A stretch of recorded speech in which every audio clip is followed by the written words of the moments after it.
በዛሬ ዕለት እጅግ በጣም የሚያስገርም ነገር ተሰምቷል። በተለይ እንግዲህ ስለ ሄርሜላ ጉዳይ አዳዲስ ነገሮችን ሰምቻለሁ። በደንብ አድርጌ በዚህ ቪዲዮ እነግራችኋለሁ። በተለይ እንግዲህ ሄርሜላ በዛን ቀን ዕለት በተለይ ከኤፍሬም ጋራ የነበራት ነገር እጅግ በጣም ከባድ እንደነበረና ወደ ቤቱም እንግዲህ ይዞ እንደሄዳት በዛም እንግዲህ የሆነ ነገር ተፈጥሮ እጅግ በጣም ሼም ይዟት እንደጠፋች አንዳንድ መረጃዎች እየወጡ ይገኛሉ። ይሄ ይሆናል ወይስ ሌላ ነገር? እያንዳንዱ ነገር በደንብ እናነሳለን። የፖሊስ ሪፖርትም ጭምር ወጥቷል። ምንድነው የተፈጠረው ተብሎ ደግሞ በሶሻል ሚዲያ በብዛት ሼር ሲደረግ ነበረ። ስለዚህ ጉዳይም እውነት መሆኑና አለመሆኑን በደንብ አድርጌ በዚህ ቪዲዮ እነግራችኋለሁ። እንግዲህ ለዚህ ቻናል አዲስ ከሆናችሁ ከወዲሁ ሰብስክራይብ ማድረግ እንዳይረሳ። አዲስ ካልሆናችሁ እንደተለመደው ቪዲዮአችን ላይ ካርጉ ሐሳብ አስተያየታችሁን ኮሜንት ስራ አስቀምጡልን። ወደ ጉዳያችን ከሰሞኑ እንግዲህ እጅግ በጣም ሲያነጋግር የነበረው አብርሃምን በጣም ሲያስጨንቀው ነበረ። እንግዲህ በጣም ከባድ ሁኔታ ውስጥ ገብቶ እንደነበረ አብርሃምን በራሱ እንግዲህ ሲገልጽ ነበረ፣ ሲናገር ነበረ። ዳኒ ጋር ሄዶም እንግዲህ ሲያለቅስ ነበረ። በጣም ብዙ ነገሮችን ሲያደርግ ነበረ። በተለይ እንግዲህ ያው በጣም የሚጠራጠራቸው ሰዎችን አግኝቶ ነበረ። በግልጽም ሲጠይቃቸው እንደነበረ አይተናል። ነገር ግን እንግዲህ ምንም ሊነግሩት እንዳልቻሉም ሲናገር አይተናል። በጣም ብዙ ነገሮችንም ለማድረግ ሞክረዋል። በተለይ እንግዲህ ኤፍሬምን በጣም ተጠራጥሮታል። ኤፍሬም ብቻ ሳይሆን እንግዲህ ሩታም ይሄንን ነገር አድርጋ ሊሆን ይችላል። እንግዲህ የሩታና የኤፍሬም ሴራ ነው ብሎ በጣም ሲናገር ነበረ። አብዛኛው ሰው እንግዲህ በጣም ብዙ አስተያየት ሲሰጥ ነበር በዚህ ጉዳይ ላይ። ከዛም ውስጥ እንግዲህ አንደኛው ሄርሜላ በራሷ ጉዳይ ነው የጠፋችው።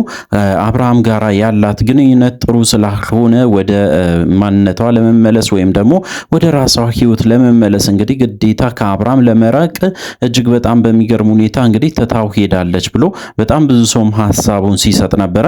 በሌላ በኩል ደግሞ እንግዲህ ያው ከኤፍሬም ጋራ ያንን ቀን ማታ ላይ ተገናኝቶ ነበሩ። ቤቱን እንደነበረ በተለይ እንግዲህ እሷም ወደ ኤፍሬም ቤት እንደሄደችና በጣም ብዙ ነገሮችን ስታደርግ እንደነበረ በዛውም ሼም ይዟት ወደ ሶሻል ሚዲያ መምጣት ደብሯት እንግዲህ ትታ እንደጠፋችም በደንብ በስፋት ሲወራ ነበረ። በዚህ ጉዳይ ላይ እንግዲህ እውነት ለመናገር እንደዚህ እርግጠኛ ሆኖ ማውራት ከባድ ነው። ምክንያቱም ከዚህ በፊት የተፈጠረውን እናስታውሳለን። ምንም እንኳን መረጃ በሌለበት አንዳንድ ነገሮችን ማውራት ተገቢም ነው ትክክል ነው ብዬ አላስብም።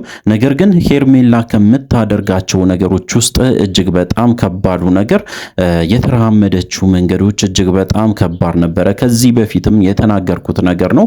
ሄርሜላም በፍጹም በዚህ ቻናልም ይሁን በዚህ ቪዲዮ የምንደግፍ ሰዎች አይደለንም። ነገር ግን ምንድነው የተፈጠረው ነገር እውነት ከሆነ በተለይ እንግዲህ ሄርሜላ ታግታ ከሆነ ወይም ደግሞ የሆነ ነገርም ደርሶባት ከሆነ እጅግ በጣም እናዝናለን። ምክንያቱ ደግሞ እንግዲህ ምንም ቢሆን ማንም ላይ እንደዚህ አይነት ነገር እንዲከሰት አንፈልግም። በተለይ እንግዲህ ያው በጣም ብዙ ሰዎችም አብርሃምን ሊያሰናክሉ ከሞከሩ ውስጥ ሄርሜላ እንደ አንድ ሰው ትቆጠራለች። በተለይ እንግዲህ ሄርሜላ በጣም ብዙ ነገሮች እንዳደረገች በደንብ እናስታውሳለን።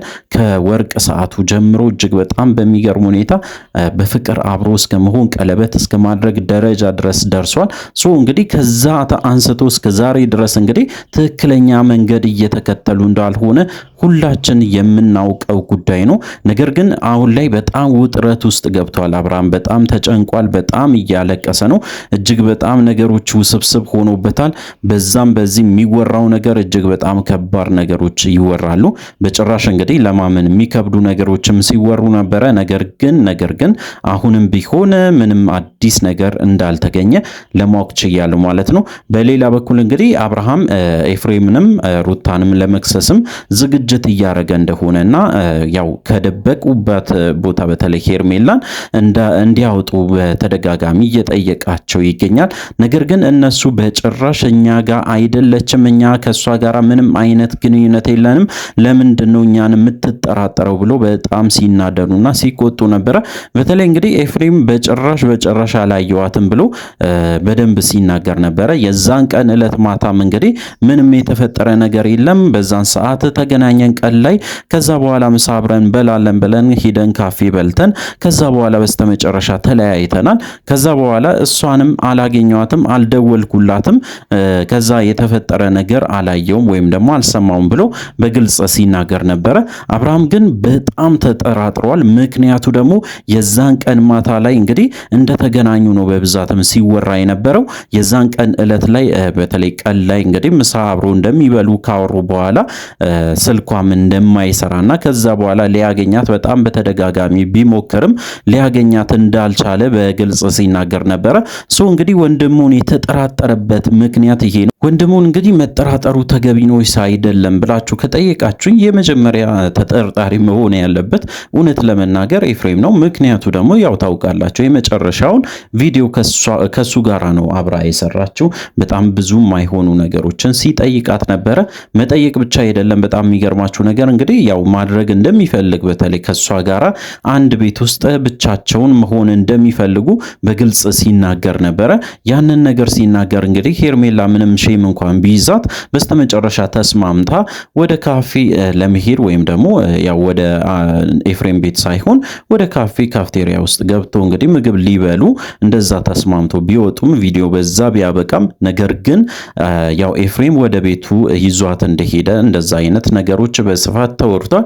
ከዛም እንግዲህ በጭራሽ ስልኳ እንደማይሰራ በተደጋጋሚ ቢደወልላትም በጭራሽ ስልኳ እንደማይሰራ ሜሴጅም በብዛት ቢላክላት በጭራሽ ሊያገኟት እንዳልቻሉና ኦንላይን ላይም እንደሌለችም በግልጽ እንግዲህ ተናግሮ ነበር ማለት ነው አብርሃም። እንግዲህ አሁንም ቢሆን ኤፍሬምን በጣም እየተጠራጠረው ነው። ኤፍሬምም እንግዲህ በተደጋጋሚ አላደረኩም፣ ምንም ነገር የማውቀው ነገር የለም ብሎ በግልጽ ለወንድሙ እየተናገረ ይገኛል። በተለይ እንግዲህ በዚህ ጉዳይ ላይ አብርሃም ወደ ክስ ለመሄድም ዝግጅት እያደረገ እንደሆነና ጠበቃውን ጭምር እንዳወራ አንዳንድ ነገሮችን ሰምተናል።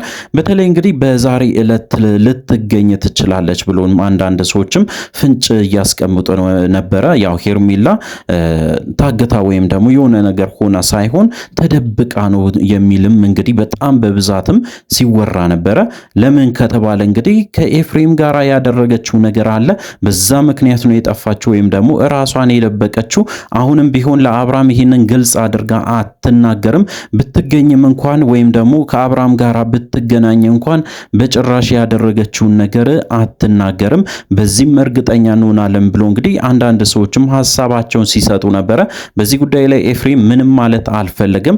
ነገር ግን አብርሃም ከኤፍሬም ጋር ሲያወራ በብዛት ማለት ይቻላል እንደ ቁም ነገር ሲሰማው አልነበረም። እንደውም እንግዲህ በመሃል ላይ እንደ መሳቅ አይነት ነገር ሲል ነበረ፣ ወይም ደግሞ ፊቱ ላይ እንደዛ አይነት ነገር ሲነበብ ነበረ። እንግዲህ ኤፍሬም ጋር የሆነ ነገር እንዳለ በግልጽ የሚያሳይ ጉዳይ ሆነዋል ማለት ነው። እንግዲህ ሩታም ጭምር ለምንድን ነው የምትከሰሰው? ሩታስ መች ነው ሄርሜላን ያገኘችው የሚለው ደግሞ አብዛኛው ሰው ሐሳቡን ሲሰጥ ነበረ። እንግዲህ አብዛኛው ሰው እንደተናገረ ከሆነ ያው ኤፍሬም ጋራ በጣም ስለሚቀራረቡ ከሩታ ጋራ እንግዲህ ተመካክሮ ያሰቡትና ያሴሩ ሴራ ሊሆን ይችላል። አብርሃምን ለመጉዳት ከፍተኛ ጥረት እያደረጉ ነበር የሚልም በብዛት ሲሰራጭ ነበረ። እውነት ለመናገር እንግዲህ እኔ በራሴ በጣም ብዙ ነገሮችን ለማጣራት ሞክሬያለሁ። ይህንን ነገር እንግዲህ ቀጥታ ወደ ኤፍሬም በወስደው እንጂ ለሩታ ወይም ደግሞ ሩታ እንደዚህ ታረጋለች ብዬ በጭራሽ አላሰብም። እንደዚህም ካደረገች ነገሩን እንግዲህ አብርሃምና ሩታ መፍታት ይችላሉ ብዬ ነው የማስበው። ምክንያቱ ደግሞ እንግዲህ ያው ከዚህ በፊትም የተፈጠረውን ነገር እናስታውሳለን። ወደ ሌላ ነገር ውስጥ ሳይገቡ የፈጠነ እንግዲህ ይሄንን ነገር እልባት መስጠት አለባቸው።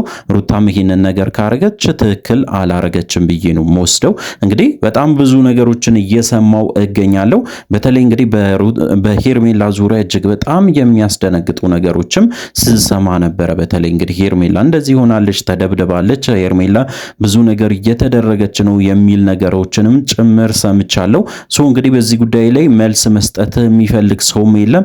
ቤተሰቦቿም ጭምር እስካሁን ድረስ እየፈለጓት እንደሆነ አንዳንድ መረጃዎችም በስፋት እየወጡ ይገኛሉ ማለት ነው። እንግዲህ አዲስ ነገር የለም። ነገር ግን ማወቅ ያለባችሁ ነገር በሄርሜላ ጉዳይ ላይ መጠየቅ ያለበት የመጀመሪያ ሰው ብላችሁ ከወሰዳችሁ ከመጀመሪያውኑ እንግዲህ ያው አብርሃም ለሁሉም ነገር ሪስፖንስብል ወይም ደግሞ ኃላፊነት ወስዳለሁ በሄርሜላ ጉዳይ ላይ ስላለ እሱ ራሱ ኃላፊነት መውሰድ አለበት ብዬ ነው የማስበው። ቀጥሎ እንግዲህ ከሄርሜላ ጋራ ተገናኝቶ የነበሩ ሰዎች መጠየቅ ይችላሉ። በተለይ እንግዲህ የመጨረሻው እራት ብለን ብንወስደው ይሻላል።